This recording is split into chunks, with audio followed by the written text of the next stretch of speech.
Namaste.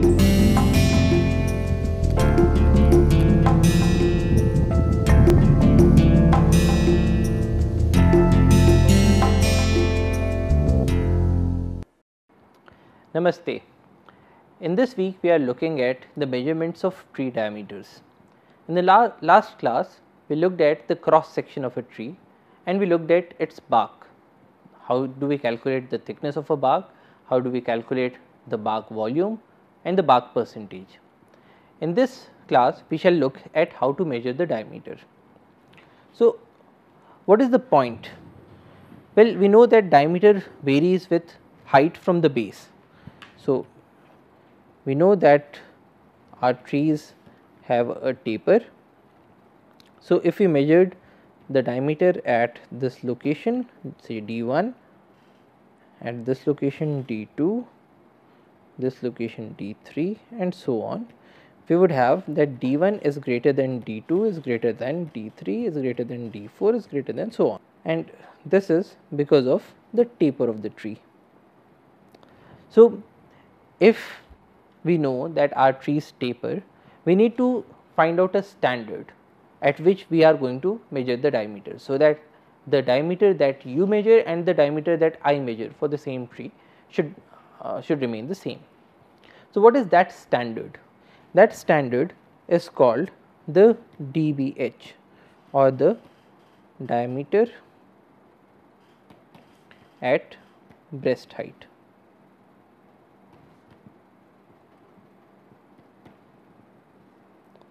So, diameter at breast height means that if we had a tree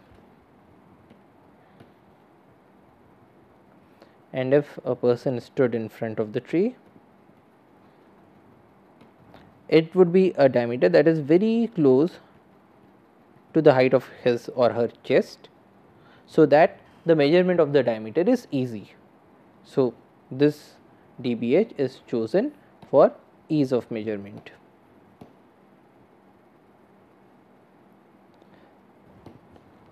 However, even if we chose this DBH, its meaning would be different in different countries.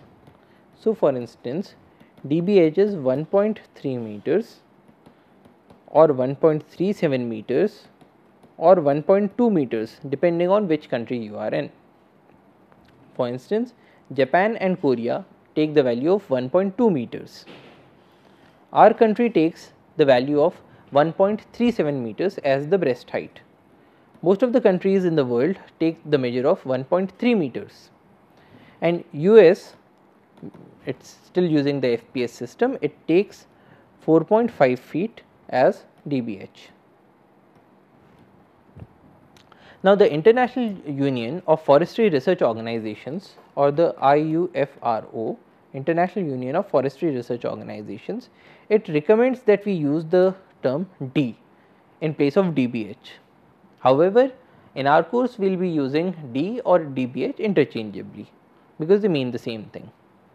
When we use this term D, we define two things, DOB and DUB. As we saw in the previous slide, this is the diameter over bark and this is the diameter under bark. So, not only do we need to tell at what height are we measuring our DBH, we also need to tell whether we are measuring the DOB or the DUB. So, as we saw in the previous lectures, DUB and DOB are related.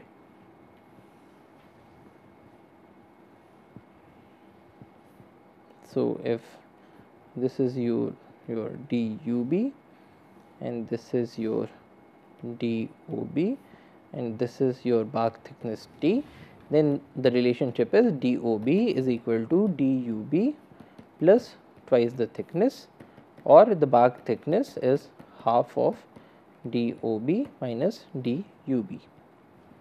So, now we can say that for any tree we are going to measure its diameter at the breast height. But what would you do if this tree were standing on a sloping ground? So, this is for a straight ground. Suppose this tree were standing on a sloping ground like this. If this were your tree,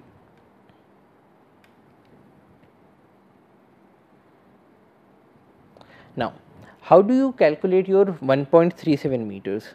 Is it this 1.37 meters or is it this 1.37 meters?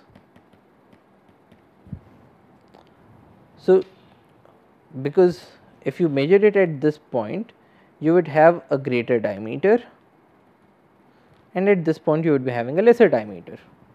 Now, to solve such problems, we have some formal rules. So, in the case of slope, we would only be taking the upper slope diameters. So, you would be measuring it here. Similarly, if your tree had a bulge in between,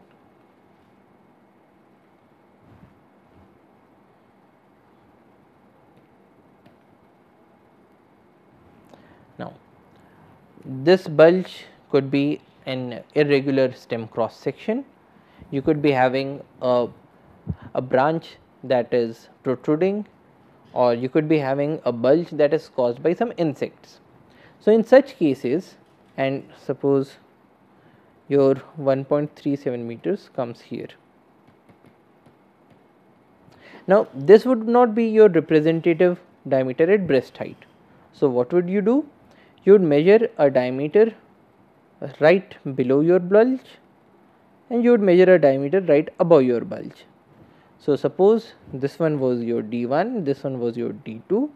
So, you would write D is equal to the average of D1 and D2, so that it becomes the most representative diameter at breast height. Now, if you had a tree that was sloping, suppose your ground is straight but your tree is sloping. So, how do you measure your dBH? Do you measure it from this point? So, is it this 1.37 meters or is it this 1.37 meters,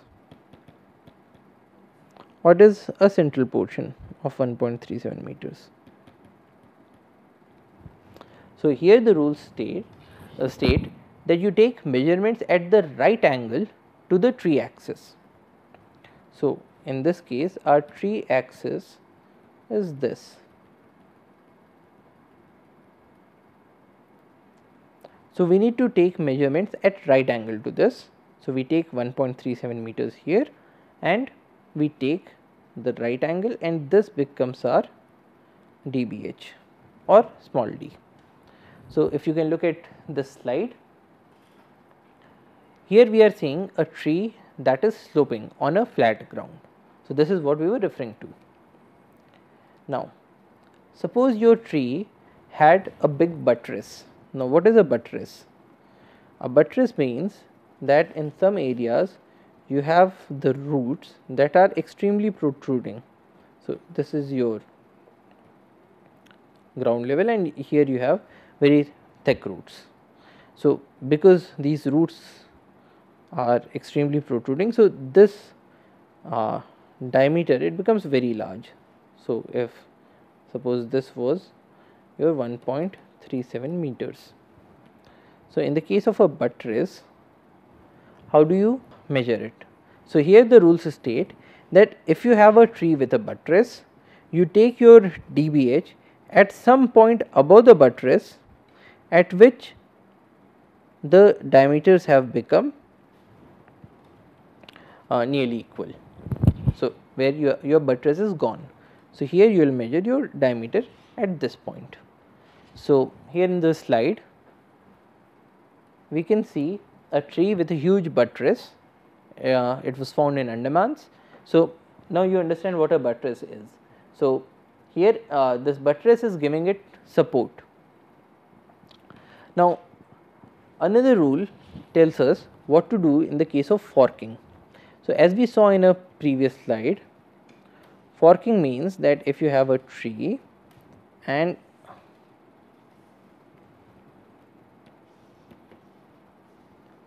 its main stem bifurcated into two parts to give you these two forks. So, this is your fork 1 and this is your fork 2. So, in this case, how do we measure the DBH? So, the rules state that suppose in the first situation this forking occurred above your 1.37 meters. So, suppose this was your 1.37 meters and the forking has occurred above this point. So, in this case you will consider this as one tree and you will measure the DBH at this point. But suppose your 1.37 meters came at this height. Suppose this is 1.37 meters. So, in this case you will consider both these trees as two different trees. So, this is your first tree, this is your second tree. You will not consider this as one tree. And now you will measure your DBH perpendicular to the tree axis. So, this would be your DBH for the first tree and this would be your DBH for the second tree. So, this is D1 and D2. So, now let us look at some examples on these slides. Here you are seeing a forest guard standing right next to a tree. On the left side you can see that the forking has occurred above the breast height. So, the breast height could be taken as the chest height of the forest guard. So, as you can see the forking has occurred above the breast height. So, in this case we will consider this tree as one tree. In the right picture we can see that the forking has occurred below the breast height. So, in this case we will consider it as two different trees. However, the next question is, where do we have the base? So, when we draw a tree, we take a base.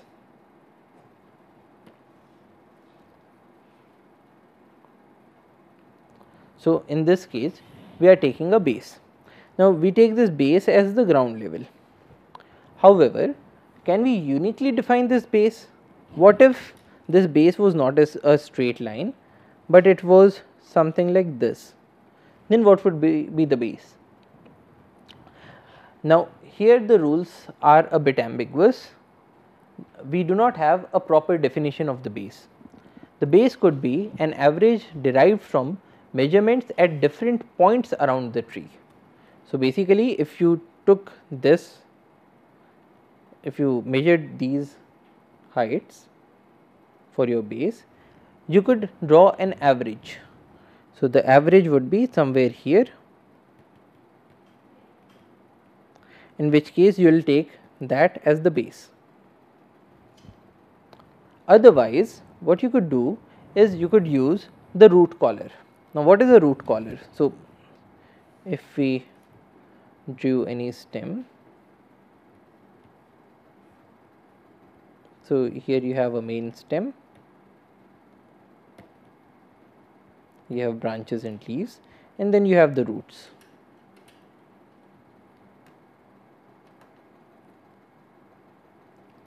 Now, this point where the root system and the shoot system meet together is called the collar.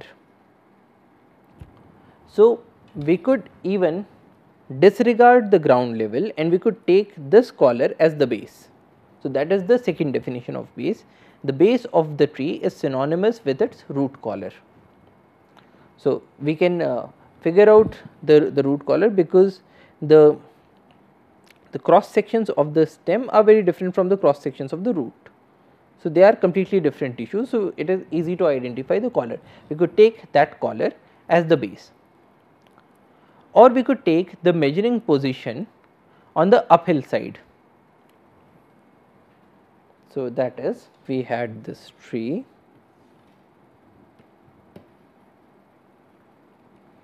and suppose the ground level was something like this.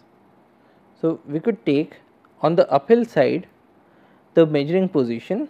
So, this could be taken as the base. We could then draw an axis of the tree, then draw a line that is perpendicular to the axis and going through this point. So, this is 90 degrees, and we could define this to be the base. So, that is another definition of base. Or otherwise, when you chop a tree, you could take any position that is 4.15 centimeters below your stump as the base. So, suppose you have a stump that is left. So, a stump is generally 1 feet or 1 foot, but then we do some stump dressing. So, we could take any point that is 4.15 centimeters below the top of the stump, and we could define that as the base. So, that is another definition of base. So, as we can see, there are different definitions of base, and base is something that has not been uniquely defined by the IUFRO. So, there is one point where we could have some ambiguity, but in any case, in the case of forestry, our measurements considering considering one tree that is say around 20 meters or 30 meters in height, a small difference in the calculation of the base is not going to bring about a substantial difference in our computed values, which is why this definition of base has not been gone into very great depths, but the other rules are quite well clear. Thank you for your attention. Jai Hind.